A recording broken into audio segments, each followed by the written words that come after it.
అసలు బీజేపీ వైపు ప్రజలు ఏ విధంగా స్పందిస్తున్నారు, వాళ్ళ యొక్క ఆలోచన ఏ విధంగా ఉందంటారు? మమ్మల్ని అయితే ఆహ్వానిస్తున్నారు బీజేపీని. కాకపోతే ప్రతి ఇంటి దగ్గరికి వెళ్ళినప్పుడల్లా సమస్యలు ఏంటంటే డ్రైనేజ్ సమస్య అనేది చాలా విపరీతంగా ఉంది. అది మాకు చేపించమని అడుగుతున్నారు వాళ్ళు. అది వాటర్ కూడా కలుషితంగా మారిపోయింది. అది తాగడానికి కూడా ఇబ్బంది పడే పరిస్థితి ఉంది. ఈరోజు చిన్నపిల్లలు వీళ్ళందరూ కూడా ఎందుకు డిసీజ్ వస్తున్నాయంటే ఇలాంటి కలుషితమైన నీరు తాగితే ఖచ్చితంగా ఇప్పుడు మనకి డెంగ్యూ ఫీవర్ అని, వైరల్ ఫీవర్స్ అని దేనికి వస్తాయి?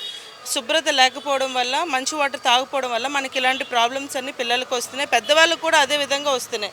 అసలు ఒకటి రెండని కాదు, మరుగుదొడ్ల దగ్గర నుంచి రోడ్లు సమస్య, రోడ్లు అయితే అసలు చెత్త చూసారా ఎక్కడికక్కడే పేరుకుపోయింది.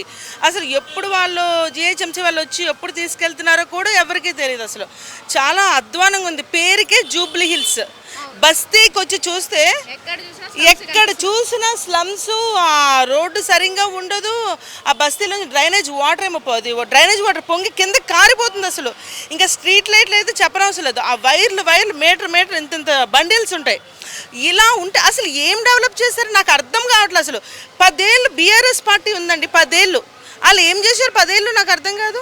2.5 సంవత్సరాలు అయింది కాంగ్రెస్ వచ్చి, వాళ్ళు ఏం చేశారు నాకు అర్థం. అసలు ఏం నమ్మకంతో వాళ్ళు వచ్చి ఓట్లు అడుగుతున్నారో కూడా మాకు తెలియట్లేదు. అసలు నిజంగా బీఆర్ఎస్ వాళ్ళకైనా కాంగ్రెస్ వాళ్ళకైనా కొంచెం సిగ్గుండాలి. ఎందుకంటే జనాలు నువ్వు ఏ విధంగా వచ్చి ఏం చేసావని నువ్వు వచ్చి ఓటు అడుగుతున్నావు?